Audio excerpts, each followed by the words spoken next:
Sampai sini kami sampaikan shalom dan salam sejahtera. Suaranya belum terdengar. Shalom. Masih usah-usah ada masalah.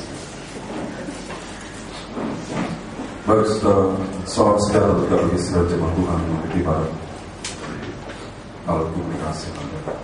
Dari pagi saya sampaikan firman Tuhan tentang status anak Tuhan yang diinginkan Tuhan sebagai bintang. Pada hari ini saya akan perlu untuk saya sampaikan kembali, walaupun nanti ada beberapa yang akan melihat sesuai dengan kondisi jemaat Tuhan yang ada di kota Medan, bahkan yang mendengar firman tentang hari ini. Filipi pasal yang kedua, surat Filipi pasal 2 ayat 15.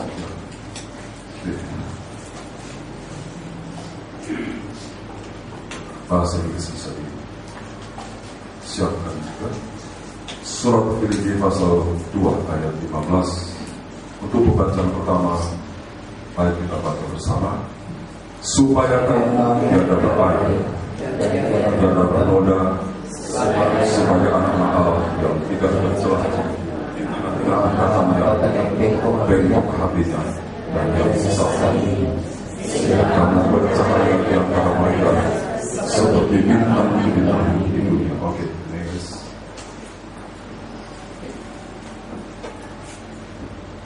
Ya, apa-apa kita bilang. That ye may blameless and harmless, the sons of God, without rebuke in the midst of a crooked and perverse nation, among whom ye shine as lights in the world. Ya, bercahaya bagikan bintang-bintang di dunia ini. Saudara, kita tahu bahwa ada 3 golongan keturunan Adam, keturunan Abraham. Yaitu pertama, seperti banyaknya seperti pasir di pantai. Kedua, bagikan debu dan bagikan bintang di langit. Saudara, itu banyaknya. Sekalipun waktu itu Abraham belum punya anak kandung belum ada, tapi firman ini turun kepada Abraham. Kalau firman Tuhan diturunkan kepada mereka yang punya anak, pasti Abraham atau seorang itu pasti aminkan. Tapi kalau firman itu ditujukan kepada seorang yang belum punya anak, pada usianya hampir 100 tahun, maka kalau sampai Abraham ini mengimani, mempercayai, maka Allah memperhitungkan sebagai suatu kebenaran. Ya, apa kita baca dulu surat Roma pasal 4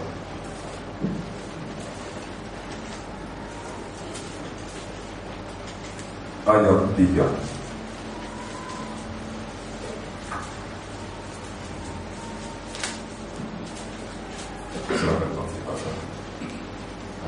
Sebab apakah dikatakan nas kitab suci, lalu percayalah Abraham kepada Tuhan, dan Tuhan memperhitungkan hal itu kepadanya sebagai kebenaran. Ya, adik saudara, kalau firman itu ditujukan kepada mereka yang sudah punya anak, ya itu wajar.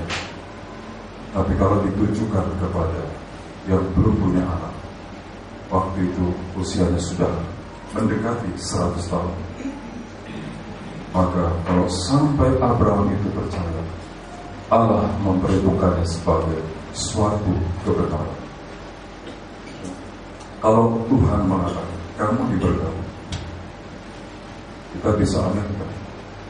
Tapi kalau Tuhan mengatakan aku akan memberkati, sementara kita saat di dalam keadaan sulit, seandainya kita mengimani, hal itu diperhitungkan sebagai suatu kebenaran. Ya. Nah, saya gimana? Jadi ada tiga kelompok ya. Tiga model baik seperti pasir di pantai. Kita tidak baca lagi karena sering kita baca. Banyaknya seperti pasir di pantai, seperti debu di tanah, dan seperti bintang di langit. Saudara, di suratan Filipi, Rasul Paulus melalui ilham Roh Kudus mengatakan kepada jemaat Filipi bahwa kamu harus sebagai kamu anak-anak Allah yang telah ditebus oleh darah Yesus, harusnya seperti bintang. Jadi bukan seperti pasir atau seperti debu, tapi seperti bintang di langit. Mengapa? Karena bintang ini artinya sesuatu yang menonjol, sesuatu yang lebih, sesuatu yang mulia. Dalam suatu pemain film, apa disebutnya? Titik-titik film, debu film atau bintang film? Ya, bintang film. Ya. Ada lagi, kita kedatangan bintang tamu, ya, guest star. Di kelas itu dialah debunya, dialah pasirnya. Karena dia paling hebat. Apa dibilang? Dialah bintang. Kalau mungkin secara IQ dia yang paling pintar. Kalau dia laki-laki, pria, dia yang paling ganteng. Kalau dia wanita, dia yang paling cantik. Dia bintangnya. Dan sekali lagi dari itu, dia berdebunya. Ya, kok cantik-cantik bukan debu. Berarti untuk sesuatu yang lebih dikatakan bintang. Presiden Soekarno mengatakan, gantungkanlah cita-citamu serendah pasir di pantai. Dada setinggi bintang di langit. Ya. Itu suatu apa ya? Bukan perumpamaan, umpamakan adalah apa? Ya. Saudara itu. Jadi bintang itu artinya sesuatu yang lebih, sesuatu yang mulia. Jadi di dalam perjanjian baru tidak dikatakan lagi seperti pasir di pantai atau seperti debu, tapi anak-anak Tuhan yang telah ditebus oleh darah Yesus, dia dikatakan seperti bintang bercahaya. Bintang itu di mana? Di langit. Ya. Karena yang menebus Tuhan Yesus. Dari mana Yesus? Dari surga. Lantas katakan bintang. Ya. Daniel pasal 12. Kitab Daniel pasal 12. Kitab Daniel pasal 12 ayat 3.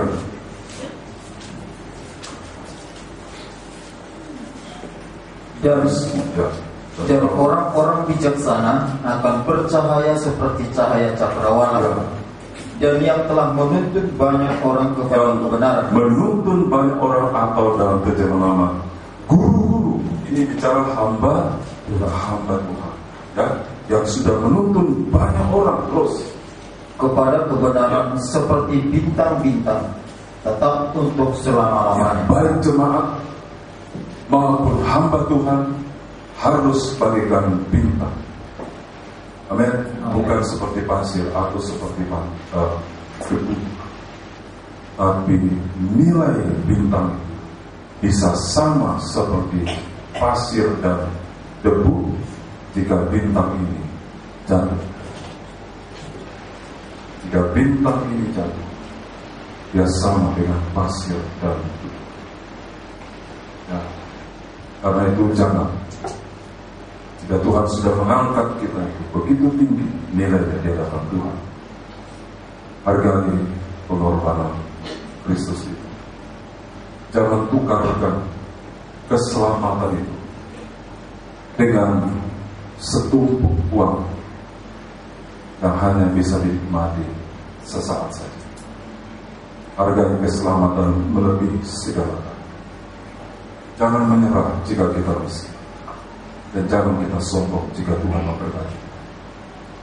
Saya punya pengalaman cukup banyak, ya, menjadi orang hamba Tuhan pertama kali bukanlah seperti sekarang ini. Hanya ada baju di badan, tidak punya apa-apa. Tapi bagi saya, keselamatan itu jauh lebih penting. Dan saya harus tempuh itu bertahun-tahun lama. Tidak ada uang, seringkali jalan kaki, sampai kami juga menikah.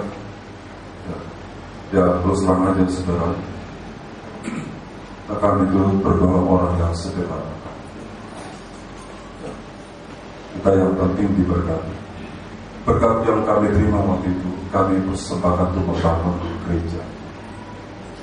Karena di situ ada pesan di kartu undangan EB. Saya lupa, tapi kesimpulannya setiap berkat yang diterima mohon diuangkan. Yang memerintah itu gembala saya, bukan saya. Kalau saya bilang maka kita itu gembala saya, perintah. Karena ini hamba Tuhan, diumumkan di jemaat yang ribuan. Ini hamba Tuhan, suami istri full timer. Semua korban-korban itu kalau bisa dalam bentuk uang untuk pekerjaan Tuhan di Pematang Siantar. Waktu itu gereja itu sudah banyak rayawan. Karena itu kami terima, ya kami langsung korbankan semua. Sampai makan lemari saja tidak ada. Kalau kita itu atur pakai, kalau itu pakai seribu supaya kelihatannya ramai. Dulu anak kami, saya ingin mau masih umur berapa ya, 2 tahun. Nah, kita tidak ada uang mau beli main-mainan, jadi saya jadi mainan. Suruh berlutut, posisi seperti kuda, baru dia lagi.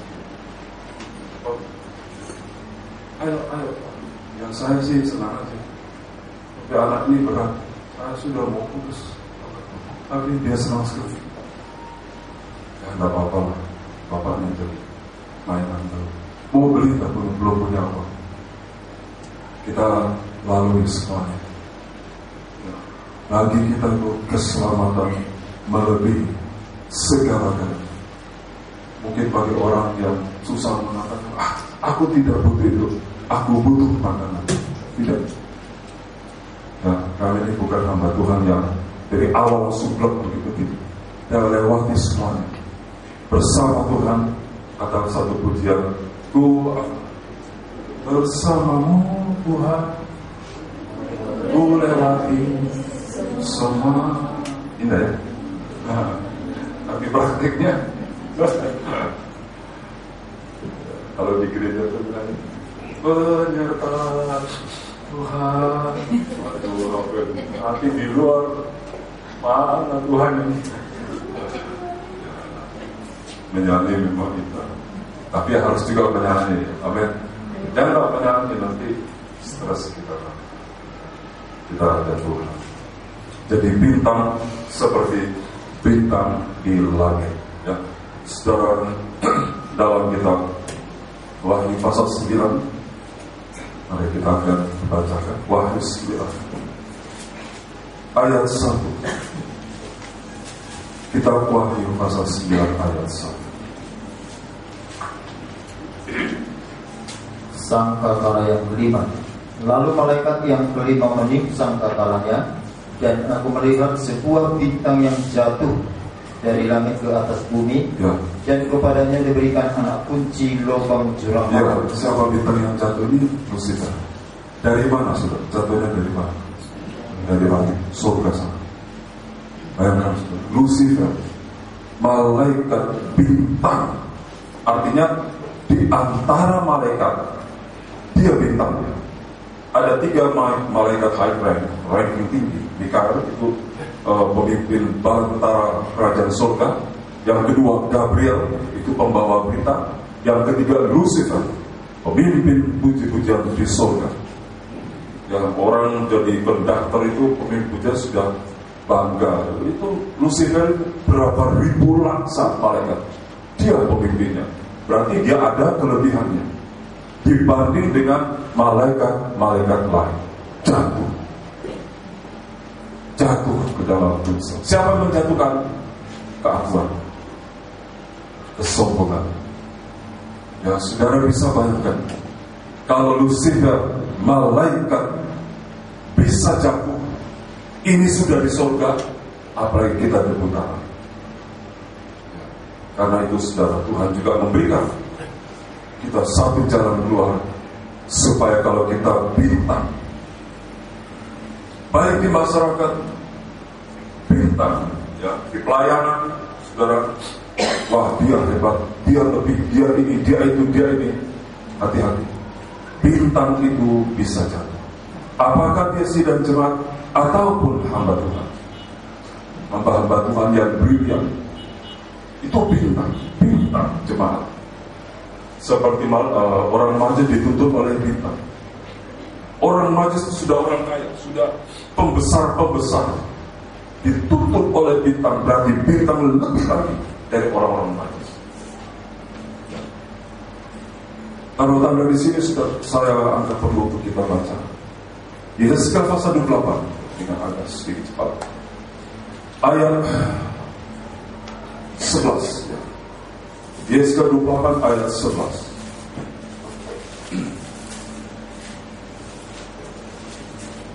Lalu datanglah firman Tuhan kepada 12 ya, ayo kita baca. Ayat anak manusia, ucapkanlah suatu ratapan mengenai Raja Tirus. Tirus itu di utara ya, sekarang istilah Lebanon.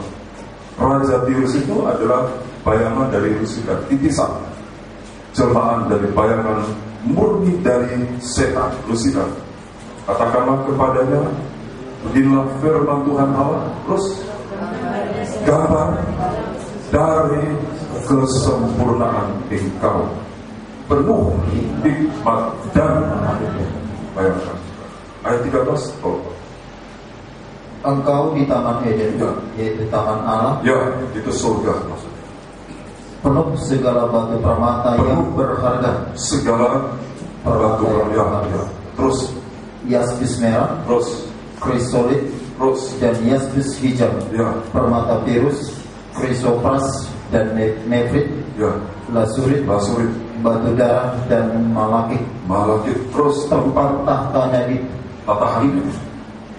tatahannya diperbuat dari emas. Ya, dalam terjemahan bertambah, engkau selalu disertai bunyi rebana dan bangsi, yang pernah kita baca ya dalam terjemahan lama. Jadi ahli dalam musik, ahli dalam musik. Itu musik dunia itu luar biasa. Main pemain musik besar, Lady Gaga, siapa lagi ya? Ada lagi yang, wah Om itu tahu, dia tahu. Nontonnya tidak pernah. Karena pas baca itu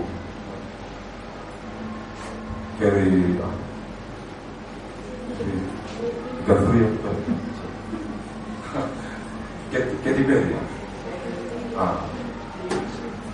Apa salah gitu. Ya itu, ya. Itu penyembah Lucifer. Ya. Jelas mereka mengatakan. Akan dipujiannya di lagi mengkatanya ada langsung bernama pemujaan kepada Lucifer. Lucifer itu ahli. Bahkan beberapa band-band terkenal di dunia sebelum mereka pentas, mereka mengadakan ritual untuk memanggil Lucifer supaya memberikan inspirasi. Ya, karena itu dalam konser-konser dunia pasti akan ada angkat tangan, pasti. Sebab itu penyembahan kepada Lucifer. Atau kalau kita angkat tangan sama Tuhan, ya jangan harus cukup. Ya sudah angkat ya angkat, tapi lihat di sebelahnya juga ya. Jangan sampai angkatnya kok itu dia angkat betul. Ya, betul itu satu bentuk penyembahan. Dan saya dulu adalah suka dengan musik-musik heavy metal. Musik cadas itu merupakan betul-betul memang kalau itu di dalam itu memang ada satu kekuatan, satu energi yang membuat orang itu berontak. Ya, dan itu Lucifer di belakang itu semua. Bukan musik itu bukannya salah, ya, tapi kemana tujuan? Ya, itu kemana tujuannya? Terus dan disediakan pada hari penciptaan. Ya, 14 kita baca, kuberikan tempat dengan grup yang berjaga di tahta itu, di gunung kudus Allah engkau berada. dan berjalan-jalan dengan batu bercahaya. Ya, 15. Engkau tak bercela di dalam tingkah laku sejak hari penciptaanmu sampai terdapat kecurangan padamu. Ya, Lucifer itu melihat pribadinya itu lebih dari malaikat-malaikat lain. Yesaya 14 ayat 12 itu juga mengatakan, oh Lucifer, bintang timur, tapi yang tidak bercahaya. Keakuannya sampai 5 kali membuat dia dicampakkan dari surga menjadi iblis, Satan, ular naga merah, dan si ular tua. Wahyu 12 mengatakan Lucifer dilempar ke bumi menjadi setan dan roh-roh jahat. Bayangkan saudara, ini sudah bintang di surga. Tapi kalau Tuhan panggil kita, lebih lagi kita rendah. Ya, kalau saudara nanti atau kita di dalam perjalanan hidup ini, kita melihat diri kita, ya, ternyata lebih dari orang lain. Hati-hati, jangan sampai ada kecurangan di dalam hati kita. Jangan sampai ada yang tidak benar di dalam hati kita. Sebab begitu kita tidak tahu berterima kasih, Tuhan mengatakan terdapat kecurangan di dalam hidup.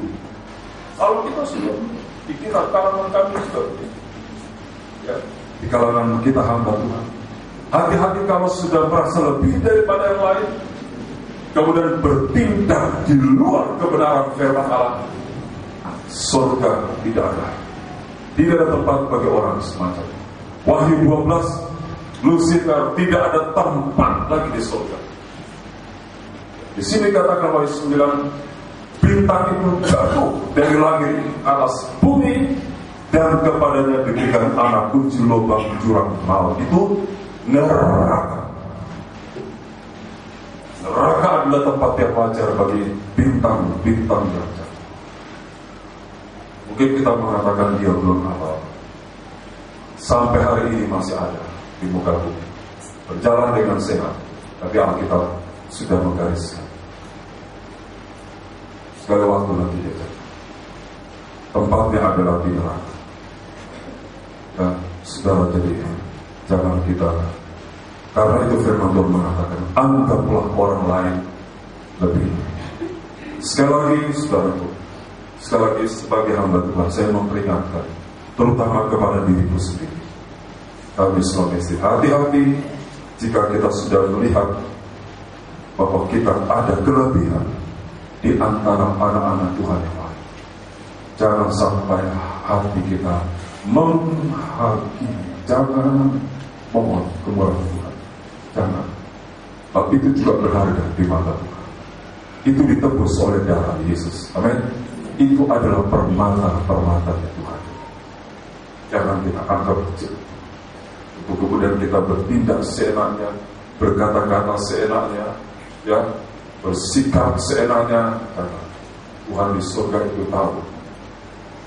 Kami juga sebagai hamba Tuhan, bersama kalau ketemu hamba Tuhan, kawan-kawan lain, kalau kami lihat mereka berjuang di desa-desa yang terpencil atau rela mati untuk Injil Kristus, kami juga angkat tuh. Kami menghormati. Kami belum tentu mampu seperti mereka. Ada yang tanpa pamrih memberitakan Injil dari penjara ke penjara, dari satu tempat ke tempat lain. Ya, tidak ada pamrih. Yang sampai mencucurkan keringat dan air mata. Kami salut, kami belum tentu bisa. Jangan lihat karena dia tidak ada mobilnya, jalan kaki, naik bus, naik angkot, kemudian kita mengatakan, itu kecil. Kami tidak. Ya, sekarang ada, besok bisa tidak. Tapi kalau Tuhan mau, sekarang tidak ada, besok bisa. Kami apa? Kami hamba Tuhan bukan.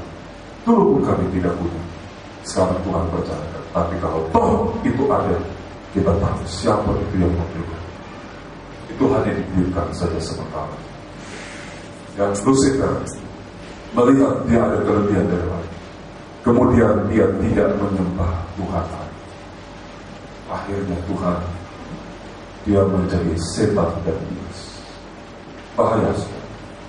Nah, kita bisa melihat orang-orang yang tadinya bintang di dalam pemerintah, kalau sudah curang seperti setan dan iblis, pemfitnah dan pembohong, dia bolos, pembohong, bohong, betul-betul bohong, dusta, tidak ada takutnya. Dia sudah korupsi miliaran masih senyum. Tidak ada, saya tidak itu. Sudah jadi setan, padahal bukan orang itu. Orang-orang bintang, orang-orang yang intelektualnya tinggi, seperti yang kita alami di sini, itu alumni ITB. Alumni ITB itu bukan orang-orang biasa, orang-orang bintang. Karena itu saudara takut akan Tuhan itu harus. Nah, saudara, kita lihat bintang ini jatuh dari langit ke atas bumi dan terbuka neraka. Ayat 2 kita kembali ke Wahyu pasal 9. Maka dibukanyalah pintu lubang jurang maut itu, lalu naiklah asap dari lubang itu bagaikan asap tanur besar, Ya. dan matahari Tanur itu tungku apa itu? Kompor apa ya, macam begitu ya. Jadi ini pembakaran api yang besar sekali, besarnya luar biasa.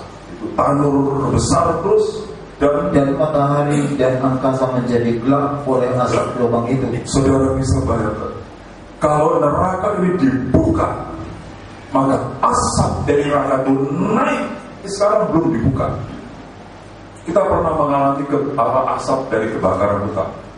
Matahari sampai tidak bersinar, tapi masih ada biasnya, masih terang ya terang, malam gelap ya gelap. Tapi ini matahari sampai menjadi gelap, berarti seperti apa itu besarnya pembakaran itu. Ini bukan dongeng, ini betul. Neraka itu merupakan satu tempat pembakaran yang maha besar. Di situ setan dilemparkan. Kita belum, karena kita terbuat dari kebutaan. Allah masih bergembira kepada kita. Kalau sampai Tuhan kasih panjang umur, itu dibalik itu semuanya ada kepada kita. Kita teringat satu kisah orang kaya yang tidak pernah bertobat sampai mati. Begitu dia mati, roh jiwanya dilempar ke neraka. Setetes air pun dia minta tidak. Semua sudah selesai. Ya. Nah, di sini Tuhan buka neraka ini. Keluar asap dari lubang, bahasa dikatakan bottomless, lubang yang tidak terbuka. Karena itu kalau begitu dia sudah masuk, roh manusia itu, kalau dia tidak bertobat, dia sudah masuk waktu mati, tidak bisa keluar lagi. Karena tidak ada alasan, satu lorong yang dalam sekali, tidak ada alasnya. Roh itu meluncur ke sana.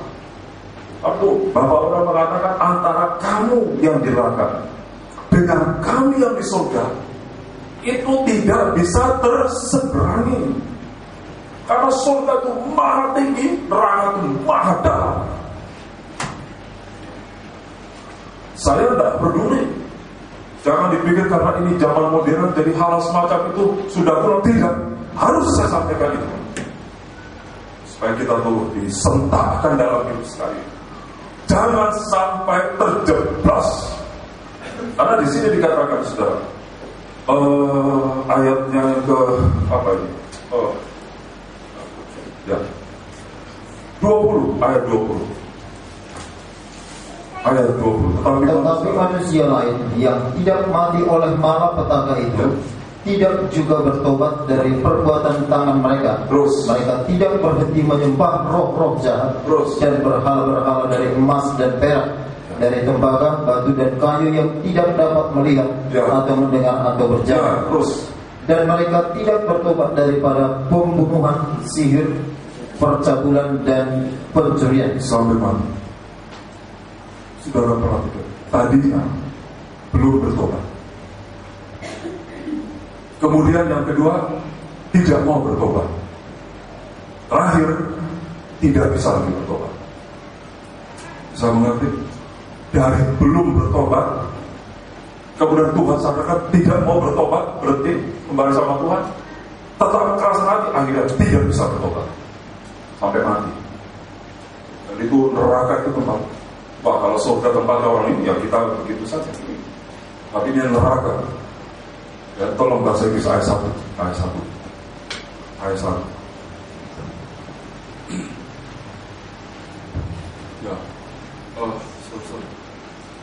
Itu ayat 1 ya. Pasal 9.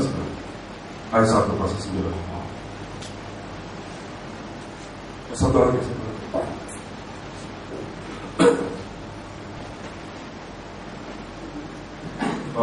Ya. Agustus ya. Satu lagi. Soalnya ada lagi terjemahan.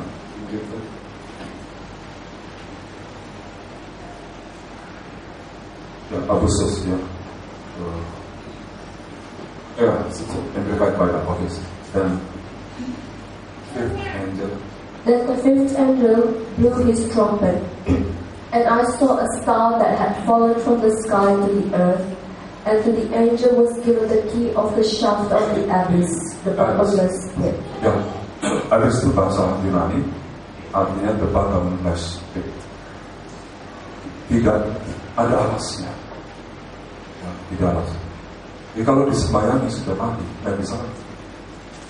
Dan diteriaki tidak bisa, karena dia sudah meluncur dalam. Orang itu kalau sudah masuk ke gua, manggil tidak bisa lagi. Kalau sudah dalam, ini karena itu biar diteriaki, ditangisi, ya kalau ditontori, disembayangi, tidak bisa lagi. Karena roh jiwa sudah, kalau sudah bertuah, dalam. Dan di situ ada api besar. Nah, kita kembali ke pasal 9 ayat 3. Dari asap itu. Dan dari asap itu berkeluarlah belalang-belalang ke atas bumi, dan kepada mereka diberikan kuasa sama seperti kuasa kalajengking di bumi. 4 kita baca bersama. Dan kepada mereka dipesankan supaya mereka jangan merusakkan pohon rumput-rumput di bumi, atau tumbuh-tumbuhan, ataupun pohon-pohon, melainkan hanya manusia yang tidak memakai materi alam tidak. Perhatikan, kuasa dari neraka itu digambarkan dengan kalajengking. Lalang tapi sangat seperti kalajengking itu diperintahkan jangan merusak. Jadi roh neraka itu sifatnya merusak. Ya, terus ayat 5 berapa? Dan mereka diperkenankan bukan untuk membunuh manusia, melainkan hanya untuk menyiksa mereka 5 bulan lamanya. Dan siksaannya seperti siksaan kalajengking apabila ia menyengat manusia. Yang kedua, kuasa neraka itu menyiksa. Itu dari neraka, ya. Jadi dirusak dan disiksa. Jadi neraka itu bukan tempat yang indah. Itu tempat sengsara yang tidak ada artinya. Saudara percaya? Ya, saya tetap percaya. Biar ini zaman modern, tak pernah saya lihat apa-apa. Tapi saya dengar sih percaya. Itu neraka, tempat penyiksa. Atau jangan kita suka menyiksa. Itu roh neraka. Menyiksa orang itu beda dengan orang berbuat jahat. Ini dia jahat, dia yang jahat. Jangan begitu. Kemudian ayat 6. Dan pada masa itu orang-orang akan mencari maut, tetapi mereka tidak akan menemukannya. Kenapa cari maut? Terus dan mereka akan ingin mati, ya. Tetapi maut lari dari mereka. Kenapa ingin mati? Karena tidak tahan siksa cariat. Dan disiksa, disengat terus, ya, kakinya, kepalanya, tangannya, wah, semua disiksa. Lari tetap terkejar, karena ini kekuatan dari neraka diperintahkan. Ya. Tapi di sini dikatakan yang disiksa adalah yang tidak memakai materai Allah. Berarti kalau kita balik, yang pakai materai Allah tidak tahu. Lalang itu roh dan neraka itu tahu, orang tidak bisa. Karena materai Allah itu melindungi orang. Mari kita lihat. Di sini katakan berapa bulan tadi? 5 bulan. Sama berapa hari? 100 kurang lebih 150 hari. Saudara ingat waktu air bah itu turun selama 40 hari 40 malam hujan tanpa henti, kemudian bumi tenggelam di dalam air bah, bahkan sampai puncak yang tertinggi apa mungkin Everest yang dulu belum ada, itu masih ada lagi 15 hasta di atasnya. Jadi betul-betul tidak ada tempat untuk pijakan, semua tenggelam kecuali di Bahtera. Ya, dan air itu berpuasa selama 5 bulan lamanya. Ya. Hanya yang ada dalam Bahtera selamat. Jadi kalau mereka tahan di dalam air tidak mati, ya, tapi tidak tahan sampai 5 bulan, mati, pasti mati. Bahkan burung-burung di udara pun yang tidak di bumi pasti mati karena tidak ada makanan, pijakan tidak ada, makanan tidak ada, mati semua terhisap. 5 bulan lamanya bumi itu tenggelam, semua orang tewas. Hanya Nuh dan keluarga yang ada dalam Bahtera. Sepertinya air bah ini yang membunuh meledak ke manusia tidak bisa menenggelamkan Nuh dan keluarga. Kenapa? Ada materai Allah pada Nuh. Nah, kita baca ya sebagai bagian terakhir. Kita Kejadian dengan cepat, kita mau selesai. Kitab Kejadian. Ya. Pasal 6.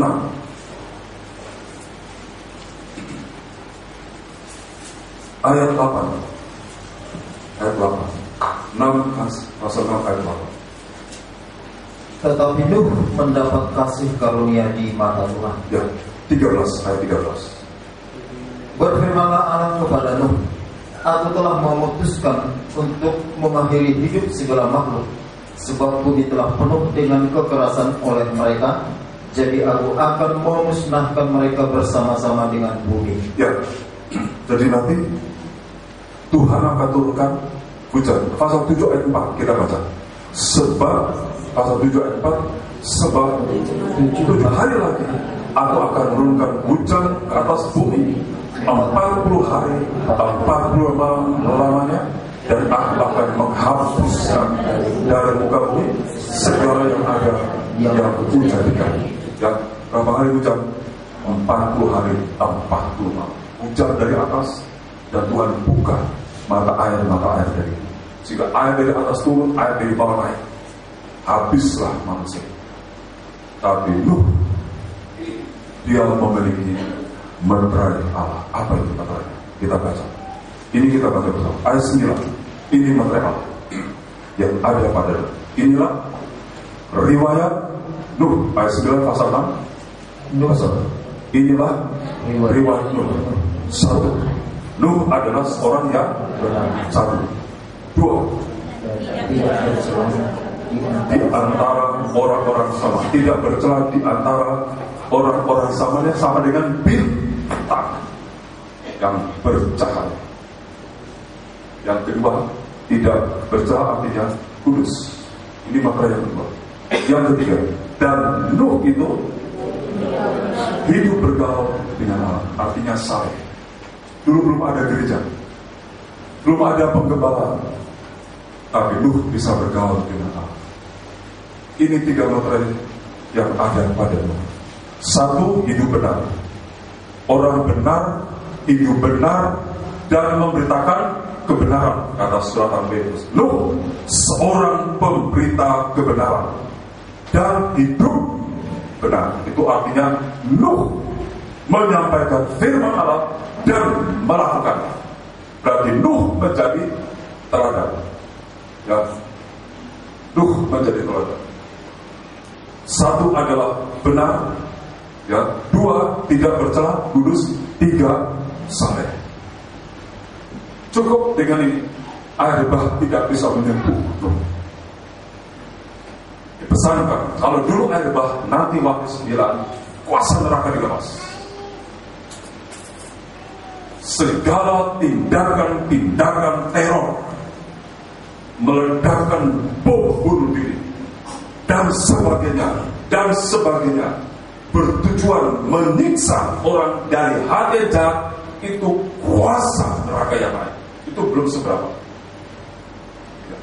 Belum. Kalau Tuhan katakan, angkat dirimu jadi bintang, jangan sampai jatuh amblas kita. Dan ada artinya semua kekayaan kalau bintang itu tidak bersinar. Atau kalau sempat ada kesalahan, ada kesilapan, coba minta ampun supaya bintang ini jangan redup, tapi tetap dia bercahaya. Setan, iblis tahu semua firman Allah dari Kejadian sampai waktu. Ada satu setan tidak bisa berbuat, adalah mengaku dosa. Kenapa? Di dalam dirinya tidak ada kebenaran. Kenapa tidak kebenaran? Iblis tidak mengasihi kebenaran itu. Kita bisa saja, manusia itu, saya enggak, dia udah salah, tidak. Ya, firman sudah turun, tidak, saya benar, dia salah. Itu namanya tidak mengasihi kebenaran. Mengasihi kebenaran itu, kalau memang kita benar ternyata salah oleh firman Tuhan, ya kita mengaku. Itu berarti kita mengasihi kebenaran. Kebenaran itu akan masuk dalam kita. Kebenaran firman itulah akan memampukan kita untuk mengakui kesalahan. Jangan dipikir kalau mengaku kesalahan itu kemudian kita semakin redup, tidak. Di situ kita seperti dicuci semakin cemerlang. Walaupun dalam pengakuan tetap harus dasar dengan penyesalan dan mau berubah. Itu namanya seorang yang benar. Seorang yang benar.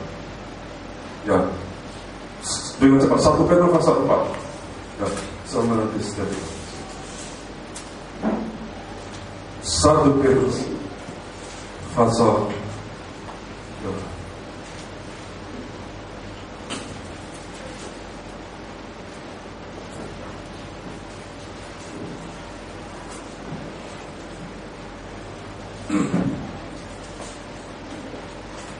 Ya, dua teringat tadi sepintas menurut saya mungkin kurang pas ya. Sana dikatakan pemberita yang saya kurang pas lupa saya pemberita kebenaran sampai Stefan. Tadi berita saja. Ya, pasal 2 Petrus pasal 2 ayat 5. Nah, ini kita baca bersama. Dan jikalau Allah tidak menyayangkan dunia purba, tapi hanya menyelamatkan ruh, pemberita kebenaran itu dengan 7 orang, dan ia Tuhan mendatangkan air bah atas dunia orang-orang yang masih. Itu Nuh dikatakan orang benar, juga pemberita kebenaran. Di tengah-tengah orang yang bengkok hatinya, di tengah-tengah orang yang hidupnya air, roda, dan seluruh bintang. Nuh itu seorang ayah, Nuh seorang suami, Nuh juga seorang hamba Tuhan. Dia benar, nikahnya benar, sebagai orang tua hidupnya benar, jadi contoh, jadi teladan. Kalau kita gurunya tidak begitu, kami saudaraku perpanjang umur yang Tuhan kasih bukan untuk mempertahankan yang tidak benar. Kami kita bilang jangan merokok anakku. Ya. Gimana? Itu udah benar. Kalau bapaknya merokok anaknya tidak boleh. Harus.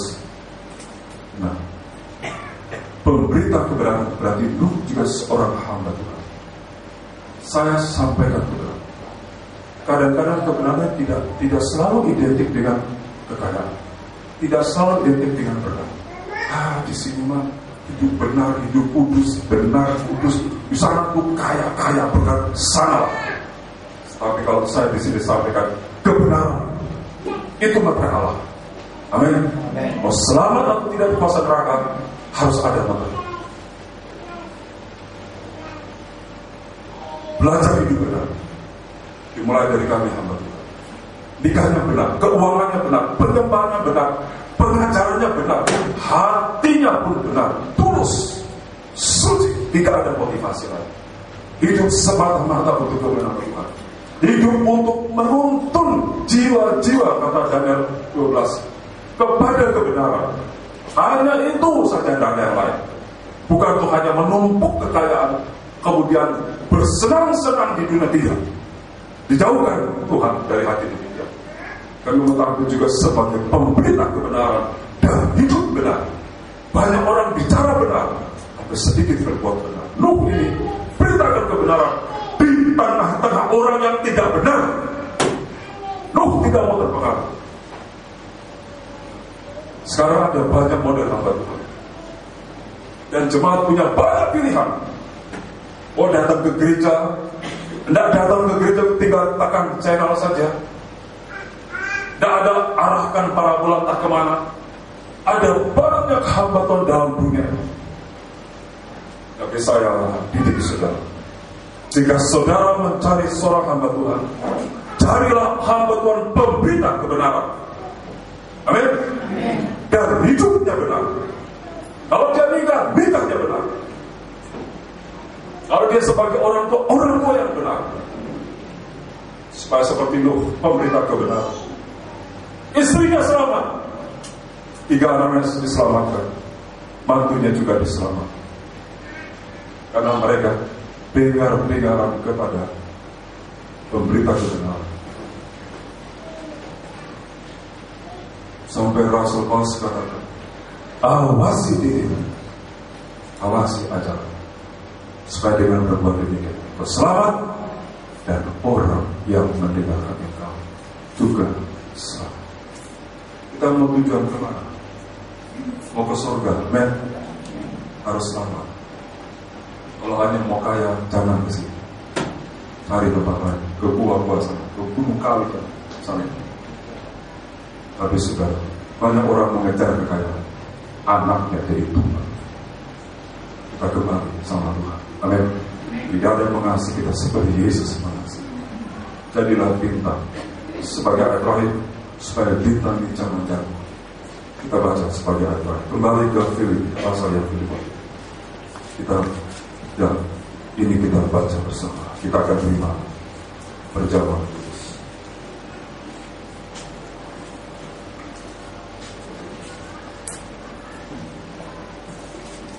Ayat 15 dulu, tolong Pak dibaca sekali lagi. 14-15 ya.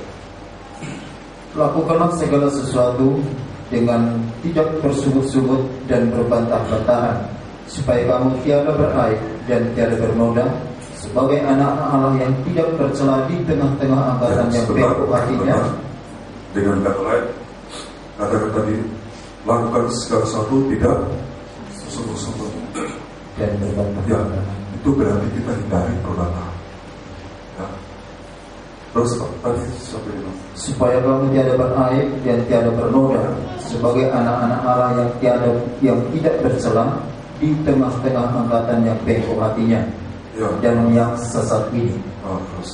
Sehingga kamu bercahaya di antara mereka seperti bintang-bintang di dunia. 16 kita baca, sambil berpegang pada firman, agar kamu dapat berpegang pada hari Kristus saat Tuhan datang, bahwa tidak bercuma berlomba dan tidak bercuma bersusah-susah.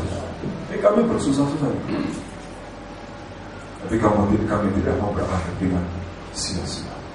Nah, kalau itu memang di dalam Tuhan tidak ada yang sia-sia. Dan semua tersimpan ke kaki surga. Jika saudara beribadah lakukan dengan segenap. Pelayan Tuhan dengan segenap hati. Hindarkan perbantahan dan persungutan. Hindarkan, itu bisa mengurangi nilai. Bisa. Tidak bisa mengurangi nilai kemuliaan. Orang suka berbantah-bantah, suka bersungut-sungut, suka bersitegang raya, kemudian dia memimpin, tidak ada kemuliaan. Jadi supaya di bintang itu jangan jatuh, berpeganglah pada firman kehidupan. Artinya belajar yakin sepenuh pada firman Allah, sekalipun itu tidak masuk akal. Kalau akal tidak bisa menjangkau, gunakan hati untuk percaya. Tuhan jadi satu, berpegang, dan kedua, ibadah. Ibadah itu berguna dalam segala hari. Kita akan terima perjamuan kudus. Haleluya.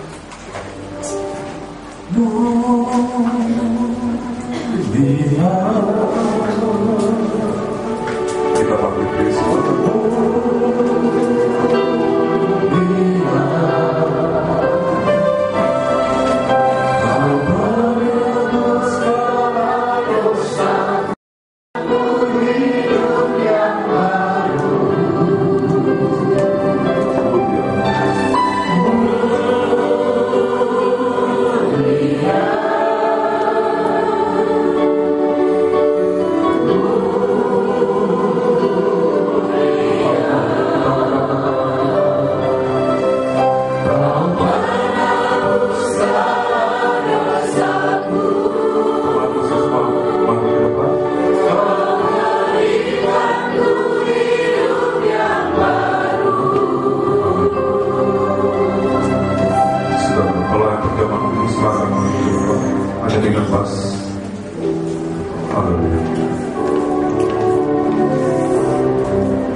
Sebagai gembala kecil di dalam keluarga, ya Rasul,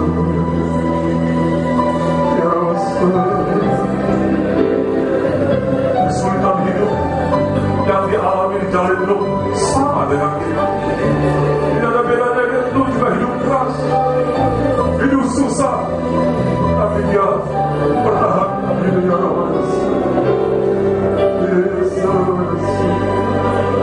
Ya Rasul, ya Rasul. Kalau neraka sudah dibuka, kuasa-kuasa neraka akan naik ke atas, menyiksa, merusak, membunuh, mencederai. Tanda-tanda yang sudah makin naik ke atas. Segera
saat kami menerima, saat kami menyembah, materi Allah berjalan. Materi Allah berjalan. Tidak ada yang bisa melindungi kami sekuat materi Allah. Maut pun tidak bisa. Materi Allah kuat sekali. Bukan benar dari benarnya sendiri, tapi benar hasil dibenarkan oleh darah Yesus, dibenarkan, dikuduskan oleh Roh Kudus. Baru itu kita memiliki materi Allah. Haleluya. Kristen yang selalu dikuatkan kedudukannya, kita berpegang pada firman itu yang bisa menggenggam nikah rumah tangga pribadi kita sampai Tuhan datang. Terima kasih Tuhan. Rayakan pelayan perjamuan kudus, kami sambut tubuh dan darah Tuhan Yesus dalam nama Tuhan. Haleluya. Amin. Kita akan pujian.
Bantuannya bisa kita menunggu di makna musik juga mengangkat kebutuhan lebih tinggi dari kepala. Sebab apa yang kuteruskan kepadamu telah aku terima dari Tuhan, yaitu bahwa Tuhan Yesus pada malam waktu diserahkan mengambil roti, dan sesudah itu ia mengucap syukur atasnya, ia memecah-mecahkannya dan berkata, inilah tubuhku yang diserahkan bagi kamu. Perbuatan ini menjadi peringatan akan aku. Kita semua percaya bahwa inilah tubuhnya Kristus. Amin. Amin. Kita makan bersama dalam nama Tuhan Yesus Kristus. Amin.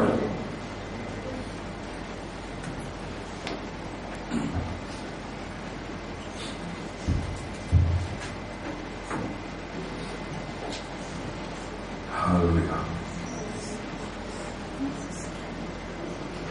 Kita angkat nama Tuhan lebih tinggi dari Tuhan. Setelah ini nanti kita akan mengangkat pujian bait kedua. Nanti Bapak dan Bapak akan berdoa. Ucap syukur kepada Tuhan yang tercinta, yang sudah cucurkan darah dan dibenarkan oleh darah Yesus, sehingga kita memiliki material. Demikian juga yang mengambil cawan sudah makan lalu berkata, cawan ini adalah perjanjian baru yang dimateraikan oleh darahku, haleluya, yang ditumpahkan untuk pengampunan dosa. Perbuatlah setiap kali kamu meminumnya menjadi peringatan akan aku. Sebab seberapa banyak kali kamu makan roti ini dan minum cawan ini, haleluya, kamu kita sekalian memberitakan kematian Tuhan Yesus sampai Ia datang kembali. Sedetik pun kita tidak akan melupakan pengorbanan yang sudah mengangkat kita menjadi bintang-bintang di langit. Oh, walaupun dari debu yang rendah, I know that yang akan kita mulia. Kita adalah permata-permata dari Tuhan Yesus. Jangan pukarkan ibu dengan kekayaan dan ampun. Jangan bertahankan hingga akhir hayat.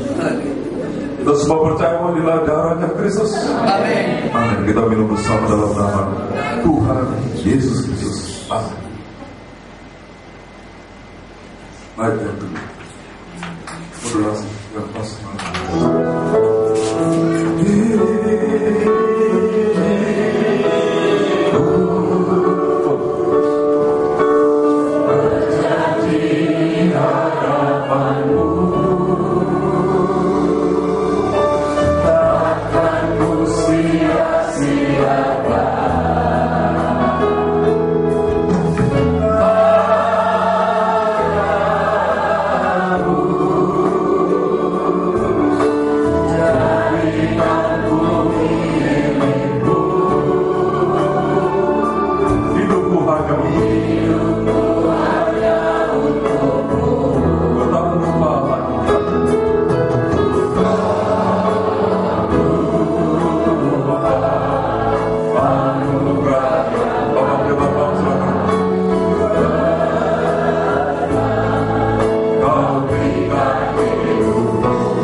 makan tubuhmu dan darahmu, tidak akan dapat bagian dalam Engkau Bapa, sehingga kami memberanikan diri dengan kerendahan hati untuk makan tubuh dan darahmu, sehingga kami mengakui segala kesalahan dosa kami.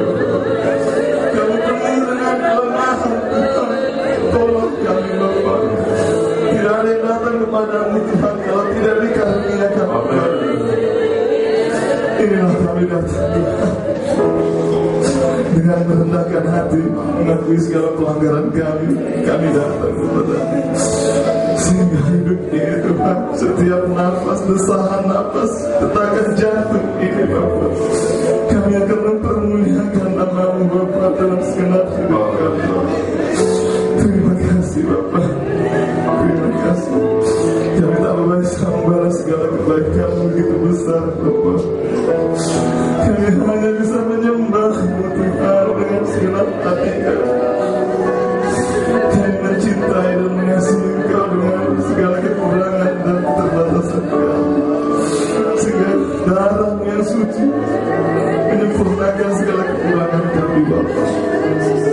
Ajar kami Tuhan, ajar kami menjadi taat, setia Tuhan, bukan dengan kekuatan kami. Roh Kudus-Mu yang mengajar dan memimpin kami kepada seluruh kebesaran, kesempurnaan itu Tuhan, agar hidup kami intim di dalam Engkau Tuhan, sebagai sebagai mempelai perempuan yang selalu menambahkan mempelai laki-laki. Terima kasih Tuhan, berkati hidup kami, berkati umat-Mu Tuhan, di mana saat ini berada Bapak, baik mengikuti ibadah dari media Tuhan, internet, bahkan apapun Tuhan, bahkan di tempat ini Tuhan, Tuhan yang menaburkan benih ke hati umat-Mu, Tuhan yang menumbuhkan berlipat-lipat ganda. Hidup kami adalah hidup untuk menghasilkan buah Tuhan. Terima kasih, berkati juga hamba-Mu ya Tuhan yang menaburkan firman-Mu. Tuhan pakai kehidupan hamba-Mu, berikan kekuatan, kesehatan panjang umur bagi hamba-Mu beserta istri dan seluruh keluarganya. Tuhan, terima kasih Bapak buat firman. Terpujilah Engkau Tuhan. Syukur bagi-Mu Bapak. Sebentar kami akan memberikan korban syukur kami Tuhan, berikan dengan sukacita yang terbaik untuk kemuliaan bagi nama-Mu. Dalam nama Yesus Kristus kami berdoa, kami bersyukur. Terpujilah nama Tuhan. Haleluya. Amin. Amin. Silakan.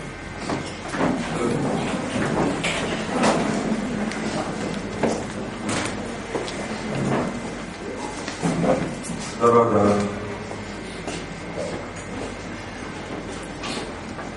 ya,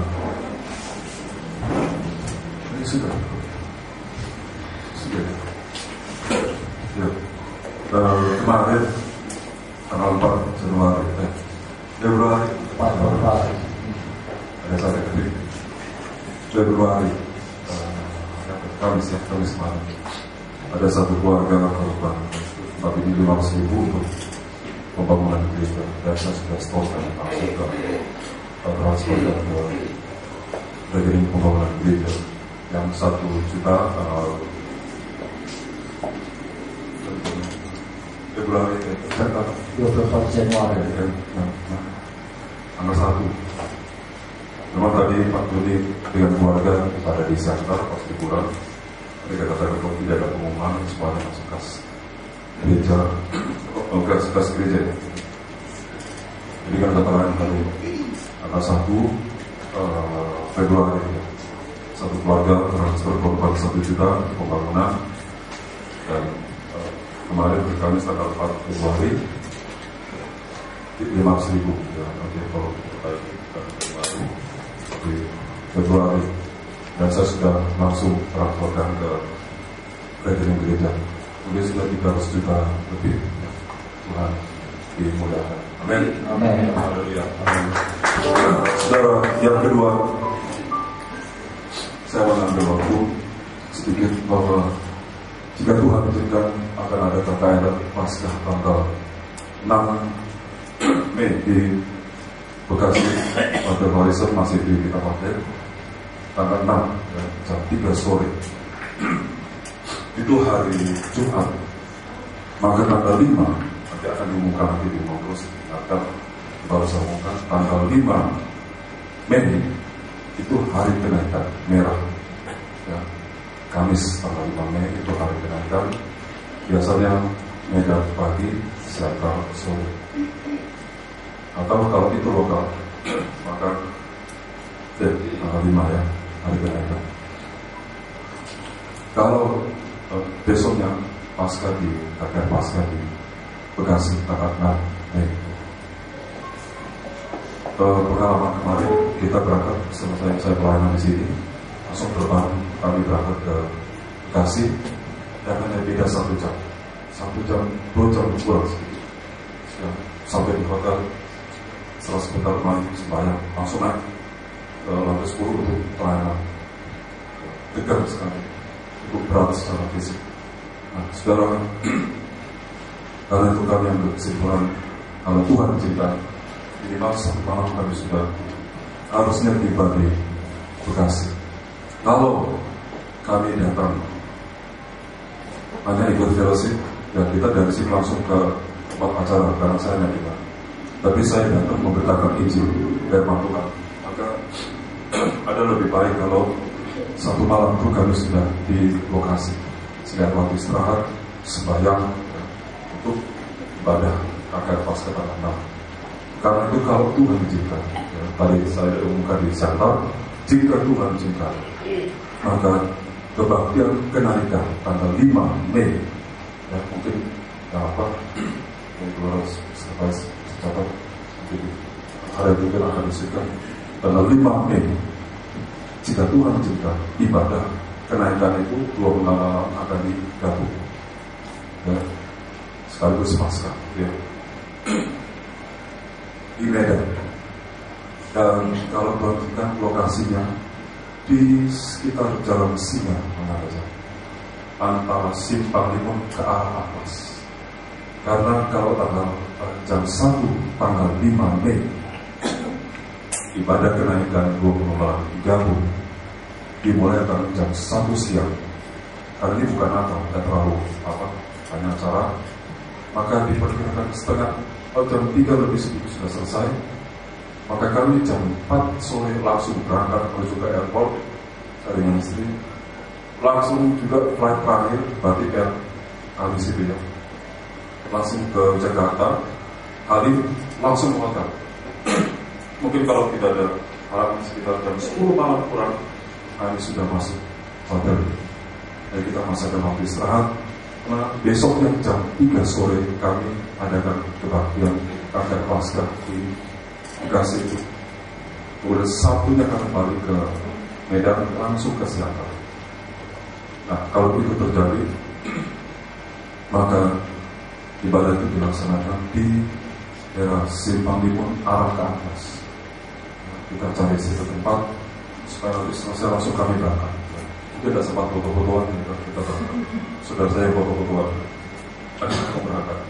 Karena kemarin tuh saya di airport kemarin itu selesai Natal itu ya, dari sini mau Natal sana, dari sini minggu langsung berangkat.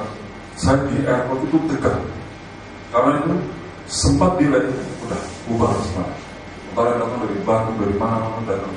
Saya sampai lihat jangan, wah tolonglah, ini pesawat di delay, aduh. Jadi tegang, belum lagi udara itu tekanan udara yang sampai tidak hanya tempo pertama langsung berangkat. Nah begitu, jadi kalau saudara kalau mau dalam doa, saudara bisa mengerti. Jadi saya panjang-panjang, bisa mengerti. Oke ya, itu untuk kali. Dan lama juga pulang. Ya, jadi begitu ya. Nah, kalau Tuhan izinkan ibadah kenaikan tanggal 5 Mei. Walaupun nanti Natal kalau berjalan ke Siantar, tapi Pasca ini kemungkinan jika Tuhan izinkan tiap tahun ya. Nah, yang biasanya saya bahkan sih, yang saya bilang sudah berserah Tuhan ya. Mau undang siapa dari opungnya sampai cucunya undang dan bapak. Ya. Kita akan melakukan kebaktian kenaikan disertai perjalanan.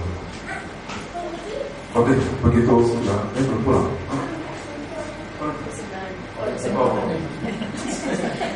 Nanti ada foto aja. Kalau saya selamat. Saudara, saya minta tolong nanti ya. Tapi bukan saya ambil proyek, bukan sama saya. Ini Tuhan, mohon di kemudian hari kalau sudah disiapkan usahakan cari uang yang baik ya. Jangan yang uangnya itu gambar sampai matanya hilang ya. Kalau pakai parang udah patah ya. Kalau gambar apa kaki ini sambungnya sampai tak ada lagi ya. Tolong cari yang ya, yang biasa-biasa untuk dibawa di angkot atau di Tuhan, tapi dosa listrika ya, yang formatnya bagus. Mohon, saya pernah dapat ini aku ini ya matanya lebih. Oke, ya apa sih misal berjalan sama dari masih siap tahun 2022 ya.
Memberkati kami sekalian yang sudah datang berbakti, bahkan juga begitu banyak keluarga Bapak Jensen Sinaga, Bapak Novendi, Bapak Peter, Bapak Yohanes Agung, dan keluarga mereka, Patrick, Ibu Sida dan anak-anak, Ibu Herto.